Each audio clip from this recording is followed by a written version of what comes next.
Olá, pessoal. Essa é uma aula da análise da concorrência e sua importância dentro de um planejamento estratégico de marketing. O início da análise da concorrência começa com a identificação de quem são seus concorrentes. Isso pode parecer algo um pouco banal, mas na verdade, a definição correta dos concorrentes pode ser uma tarefa bem complexa. E a razão é que, cada vez mais, a gente está concorrendo com empresas que não são exatamente aquelas diretas do nosso setor. Então, com a sobreposição de setores e entrada de empresas em setores ou diferentes propostas de valor que atendem o mesmo tipo de problema ou de necessidades e desejos do seu consumidor, isso faz com que o conceito de concorrência seja também muitas vezes ampliado. Por isso, uma definição correta de quem são os seus concorrentes deve levar em conta não somente aqueles que são os concorrentes diretos, mas também identificar outras empresas que, num determinado nível, podem estar concorrendo com você.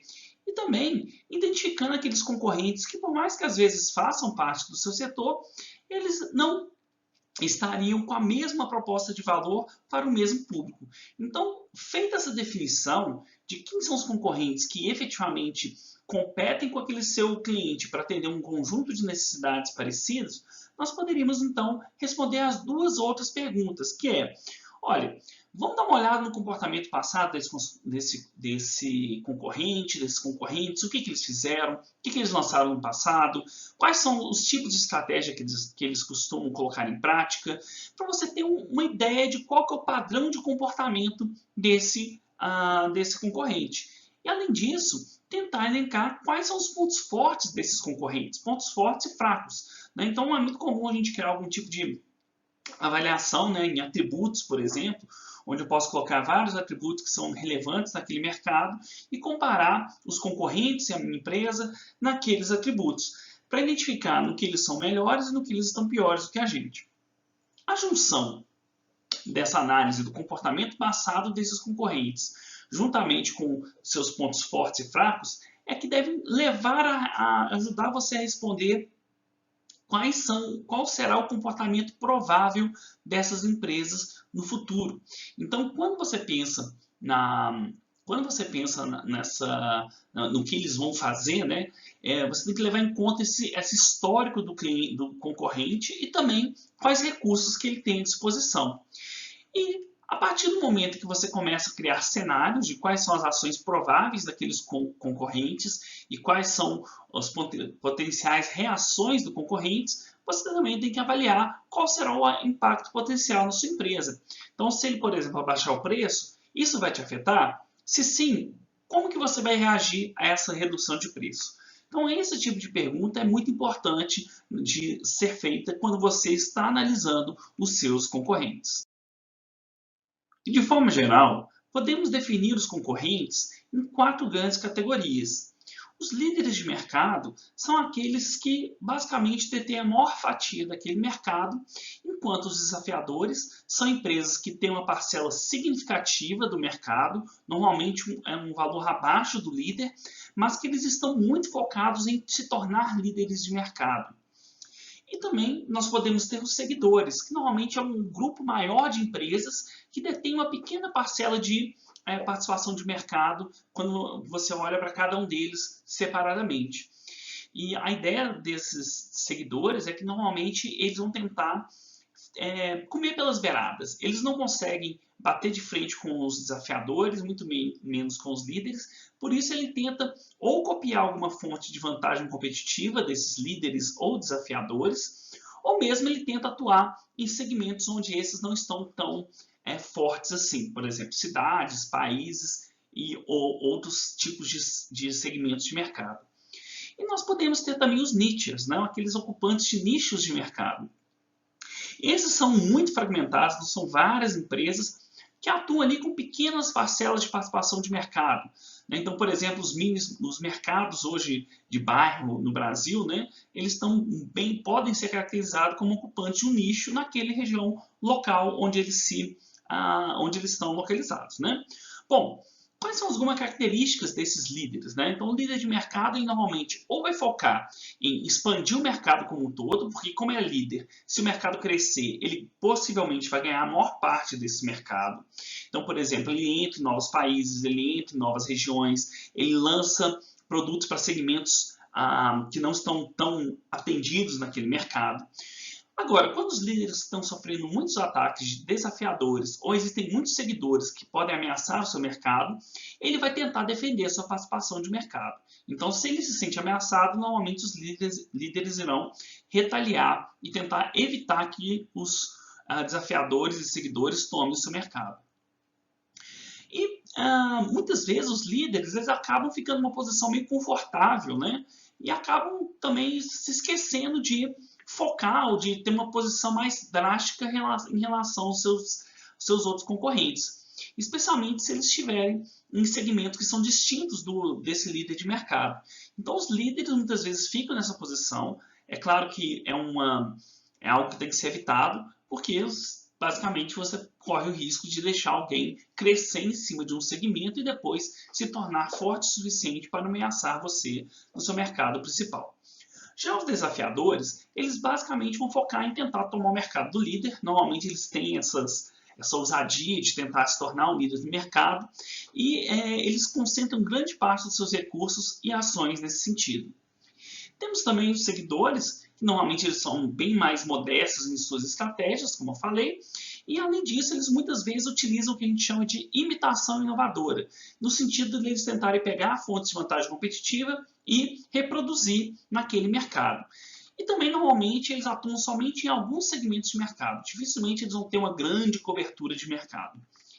E os ocupantes de nichos, que normalmente vão tentar ali criar um vínculo mais forte com pequenos nichos de mercado, para que eles sejam capazes de sobreviver, mesmo que um líder ou um desafiador tente tomar o seu mercado. Dentre os líderes de mercado, existem 3 grandes estratégias que eles tipicamente adotam. Essas estratégias podem estar relacionadas a um marketing que é mais proativo, quando a empresa ela busca revolucionar o seu próprio mercado e não deixa que competidores em potencial revoluciona o mercado para destruir essa fonte de vantagem competitiva que a empresa tem. A empresa pode ter um foco em expansão de mercado. É quando ela se sente confortável, acredita que não vai haver mudanças tecnológicas, sociais, culturais que ameaçam o seu mercado e ela também não tem muita pressão competitiva. Nesse caso, os líderes normalmente vão tentar expandir aquele mercado para novos países, para aumentar o número de pessoas que consomem ou aquele produto, ou mesmo a quantidade consumida de um determinado produto. E nós temos o marketing defensivo, que é quando um líder se sente acuado porque existem desafiadores ou muitos seguidores que estão ameaçando de maneira mais explícita o mercado desses líderes. Na estratégia de expansão de mercado, basicamente os líderes podem tentar fazer isso a partir de 2 estratégias. A primeira delas é buscar novos usuários. Nesse caso, a empresa vai estar basicamente tendo uma estratégia de crescimento intensivo, que pode ser dentro daquelas categorias que eu já apresentei.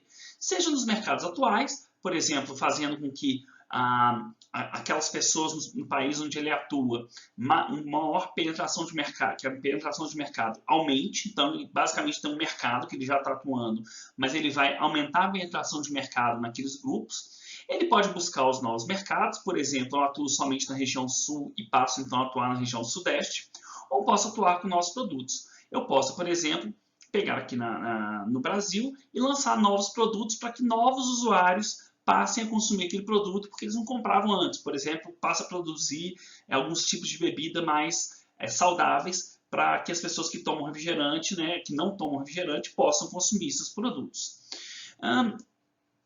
Nós temos ainda a outra alternativa é buscar o maior uso, né? Então, como funciona essa expansão pelo uso? Ou você vai aumentar a quantidade comprada dentre aqueles consumidores já existentes, ou você vai aumentar a frequência comprada, a frequência de vezes que ele vai comprar aquele produto. No caso da quantidade, tanto o uso de embalagens econômicas quanto as embalagens muito grandes, né, aquelas gigantes, elas são usadas com esse intuito. Então, por exemplo, as pessoas morando sozinhas, então tem elas têm necessidade de comprar produtos, por exemplo, de leite, por exemplo, em embalagens menores, ou, por exemplo, um pacote de salgadinho também menor, porque ela sozinha não vai comer aquela grande quantidade. Então essas embalagens aí mais econômicas ou então embalagens menores, elas são boas para incentivar consumidores que comprariam com menor frequência, porque existe um certo desperdício, por exemplo, do produto, que eles comprem mais vezes. Então isso você aumenta a quantidade comprada. E também no próprio desconto das embalagens econômicas, você acaba incentivando uma maior quantidade, o que pode ter um desconto em termos de preço, menor receita para a empresa, mas por outro lado, se você aumenta a quantidade, pode ter, por exemplo, ganhos de escala que podem compensar dependendo do volume vendido. E no caso do aumento da quantidade, também, né? Então você está, por exemplo, criando embalagens maiores para que as pessoas que vão consumir em famílias comprem aquele produto ali em uma quantidade maior do que ele não compraria normalmente. Ele compraria um pacote normal, você dá um pacote grande, ele compra e acaba até consumindo mais aquele produto do que seria usual. Além de mexer na quantidade, pode-se trabalhar também com a frequência de compra, seja por meio da obsolescência, seja ela real ou simbólica. Então, a obsolescência real é quando, por exemplo, você tem um plug que ele agora não funciona mais no seu celular. Você mudou a entrada do fone de ouvido do celular. Então, obviamente, que quando você muda esse plug, você vai meio que obrigando as pessoas a migrar para aquele novo formato. Isso é uma obsolescência real, né? Então o produto ele deixa de ser funcional dado mudanças funcionais e tecnológicas, ou até mesmo questões técnicas, o produto estraga, por exemplo, né? E tem a obsolescência simbólica, que às vezes é até mais efetiva. Por exemplo, a moda é muito útil em fazer isso, né? Então você tem as roupas da moda, os estilos, e quando aquilo sai de moda, as pessoas se sentem, apesar do produto funcionalmente ele continuar o mesmo, você pode continuar usando a roupa, ela teria sua funcionalidade garantida. Por outro lado, ela não garantiria que a pessoa se sinta bem, porque ela vai sentir que aquele produto não atende simbolicamente às suas necessidades. Então, muitas vezes, você muda o design, você muda cores, você faz com que o produto ele tenha a necessidade lá de um aplicativo especial que agora só funciona nos novos equipamentos, né? E aí você, sem aquele aplicativo que não tem quase uma utilidade, você vai sentir necessidade de comprar, de ter um produto novo, por exemplo. Então esse é o exemplo de obsolescência simbólica, quando o produto funcionalmente permanece funcionando, mas ele não tem mais, ela perde valor simbólico para aquele consumidor. E além disso, você pode buscar novos usos de marca. Quando, por exemplo, a gente vê lá o pessoal usando Coca-Cola para desentupir pia, para limpar a parede, é meio que uma brincadeira esse tipo de apresentação, mas na verdade muitas empresas buscam isso. E eles descobrem, às vezes, os consumidores aprendem formas novas de usar aquele produto para outras finalidades e acabam promovendo essas ações para que as pessoas consumam mais aquele produto por uma finalidade que não era a originalmente concebida para o produto. Uma líder de mercado pode também buscar uma mudança proativa na sua proposta de valor para evitar que concorrentes entrem e tomem o seu mercado. Nesse caso, as empresas que não fazem essa mudança, mesmo quando elas estão ocorrendo mudanças sociais, tecnológicas naquele mercado, elas basicamente vão ter aquele marketing mais reativo e responsivo, né? Elas esperam as mudanças chegarem e na hora que essas mudanças já mostraram o seu impacto, elas muitas vezes vão tentar se adaptar, mas elas muitas vezes não conseguem. O exemplo da Nokia é um caso típico, né? Ela perdeu a liderança, dado que a tendência para a integração com a criação dos smartphones, que eram muito mais integrados à internet, ela não conseguiu adaptar-se tão rapidamente. Nesse caso, uma empresa ela pode buscar uma ação mais proativa para o seu marketing, que ela pode antecipar essas mudanças e pode propor ações de forma criativa para adaptar a sua própria proposta de valor. Então, por exemplo, a empresa pode ter o que a gente chama de antecipação responsiva, é quando aquelas mudanças já estão em curso, tá? Já tem uma mudança, você percebe que está correndo um padrão, mas a empresa ainda é líder, ela ainda tem uma posição de destaque. O caso da IBM, por exemplo, ela percebeu que muito do seu foco em hardware iria perder espaço para soluções em serviços, né? Para um modelo mais SaaS, Software as a Service, e ela antecipou, percebendo essas mudanças, ela propôs se adaptar a essas mudanças. foi um marketing proativo, mas ela não foi a líder dessas mudanças. Não foi ela que iniciou esse processo. Ela simplesmente identificou essas mudanças e se adaptou a elas. Já no caso da antecipação criativa, é quando a empresa é o agente de mudança. Ela, antes que essas tendências comecem a ocorrer, ela toma uma ação para que ela criar um produto novo que pode destruir o seu próprio mercado, mas ao mesmo tempo que ela destrói esse seu mercado, ela está criando um novo mercado. Esse é o caso de uma antecipação criativa. Então, um líder de mercado, ela, antes que os concorrentes cheguem com aquela proposta de valor, mudando, atacando o seu mercado, ela mesma propõe algo para revolucionar o seu mercado. Observe que ambos são uma forma de você ser proativo, só que o segundo, na antecipação criativa, você realmente está se antecipando a todo mundo. E na antecipação responsiva, você se adapta a uma mudança que já está em curso. Quando um líder de mercado ele já está sendo ameaçado por desafiadores ou por seguidores de mercado, ele deverá então adotar um marketing defensivo. Não é o ideal que você não tenha que chegar a esse ponto, mas em muitos mercados isso pode ser inevitável. E quais são as principais formas de você gerar um ataque defensivo, se você tem um marketing mais defensivo? O primeiro é o que nós chamamos de marketing de posição. Então imagine que você, por exemplo, é uma empresa que é conhecida pelo status do seu produto. Então, o seu produto ele tem um status mais diferenciado. E aí começam a entrar novos concorrentes e você vai reforçar o seu posicionamento perante o público. Então, se acredita que o status é importante, você vai reforçar o status do seu produto como uma forma de defesa. Você pode ter uma defesa de flanco. O flanco é o seu ponto fraco. Então, imagine que você é um produto de status, mas é muito caro.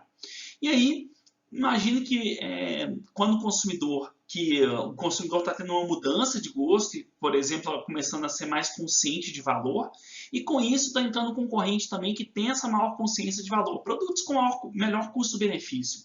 Então, o que seria uma defesa de flanco? Você tentar minimizar esse seu ponto fraco. Você mantém seu status, mas você tenta trazer uma melhor custo-benefício para o seu cliente. Então, você reduz o seu ponto fraco. O que é defesa antecipada? Você tem um concorrente que já entrou no mercado, mas ele ainda não está batendo de frente com você. O que você vai fazer? Você vai tentar fazer um ataque ao concorrente. Você vai tentar entrar nos mercados onde ele está, fazer promoções onde ele está abrindo loja. Com isso, você está evitando que ele te ataque. Antes dele te atacar, você já está atacando, né? Agora, imagine que já esteja ocorrendo uma ofensiva do seu concorrente. Então, seu concorrente está entrando nos seus mercados, ele está entrando procurando entrar nos seus segmentos. Então, na contraofensiva, você vai tentar achar os pontos fracos desse concorrente para você fazer um contra-ataque. Na defesa móvel, essa é muito interessante. Basicamente, imagine que você tem um concorrente, né? Você está no setor de celulares e você tem um concorrente que está no mercado de televisões. Você não gostaria de entrar no mercado de televisões, mas você sabe que esse concorrente vai entrar no seu mercado celular. O que você faz? Você começa a produzir televisões para entrar no mercado desse concorrente antes que ele entre no seu. Então você sai do seu mercado, você move do seu mercado para entrar num outro mercado do seu concorrente para que ele não tenha recurso para te atacar no seu mercado.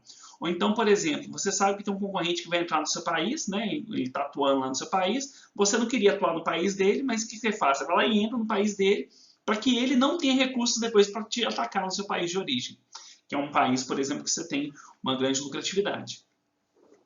E finalmente você tem uma defesa por retração, que é basicamente quando você já está perdendo a batalha e você prefere se desfazer, fazer desinvestimentos em alguns setores que você vê que você não vai ganhar, para você concentrar seus esforços naqueles setores, produtos e serviços que você tem maior competitividade. E o que normalmente fazem os desafiantes e seguidores de mercado?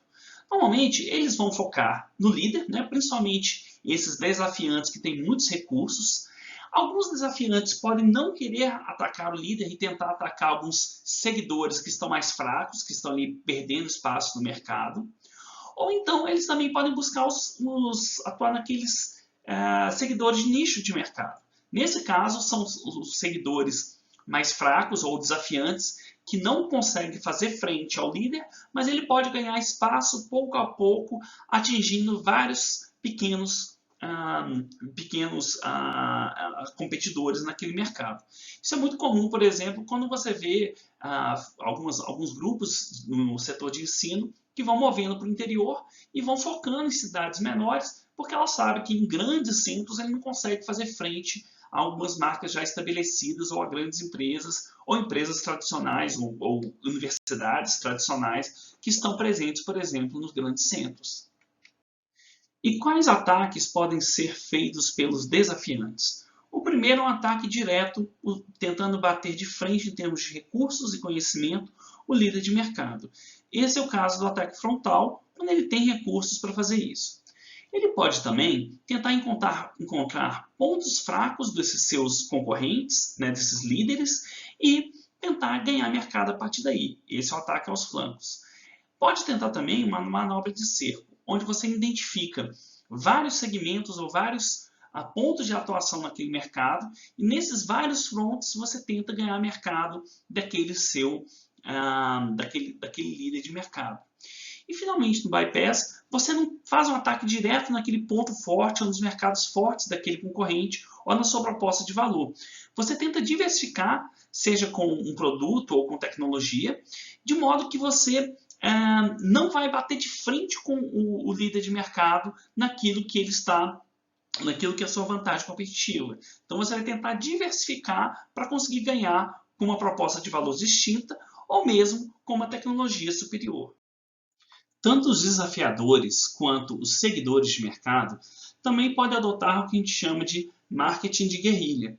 Nesse caso, a ideia, sabe aquela guerrilha? Quando você faz um ataque, você se esconde, ou você faz um ataque surpresa, ou você faz um ataque inusitado. Então são essas técnicas e táticas de guerrilha, de fazer ataques inusitados, intermitentes, surpresa, de tal modo que você possa pegar uma vantagem competitiva desses líderes de mercado, e normalmente você faz isso, seja chegando até o público, ou mesmo tentando atacar. Um exemplo aqui do Burger King versus McDonald's é muito comum, né? O Burger King sempre fazendo alguns tipos de trocadilhos aí que ficam bem famosos aí, às vezes atacam diretamente a McDonald's, ou mesmo ações, por exemplo, né, inusitadas como no ponto de venda, ou nas ruas, ou você fazer uma apresentação que ela vai ter um grande impacto, né, naquele público que vai ser afetado. Então, muitas empresas utilizam esse tipo de estratégia, seja usando isso para viralizar depois,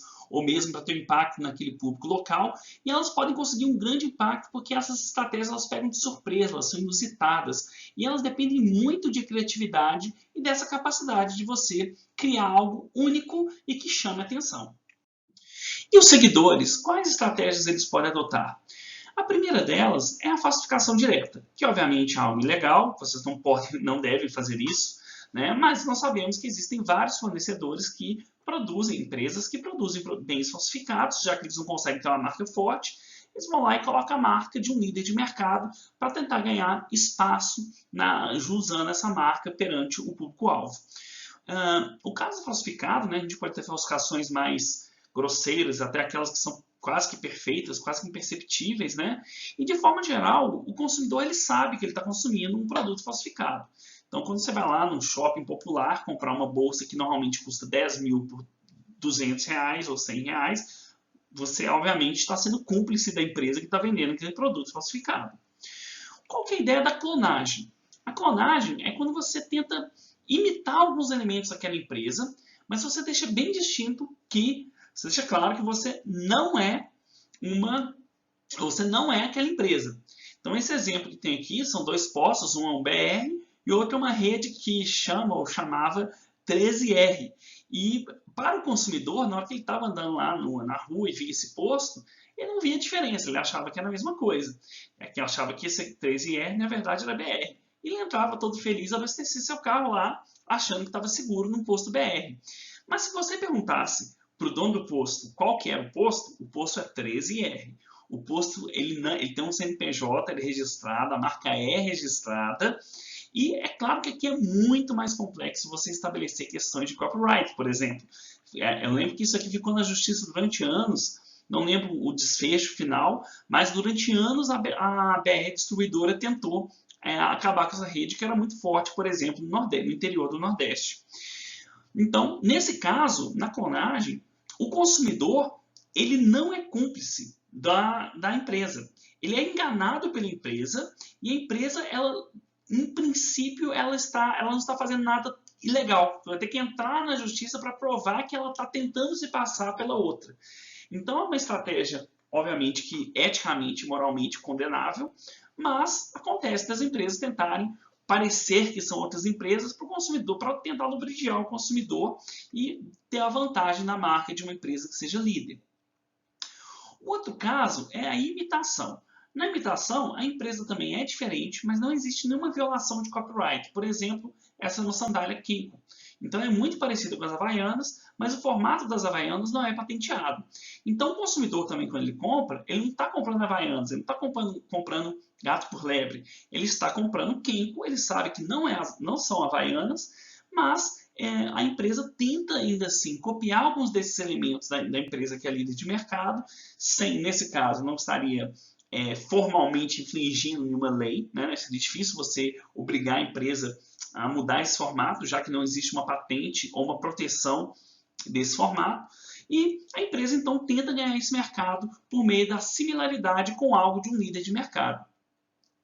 E ainda pode haver a adaptação. É quando uma empresa que estava ali tentando copiar alguns elementos de vantagem competitiva de um líder, acaba melhorando esses elementos e isso pode, inclusive, fazer com que essa empresa no futuro deixe de ser uma seguidora para virar, por exemplo, uma desafiadora ou, quem sabe, uma líder de mercado.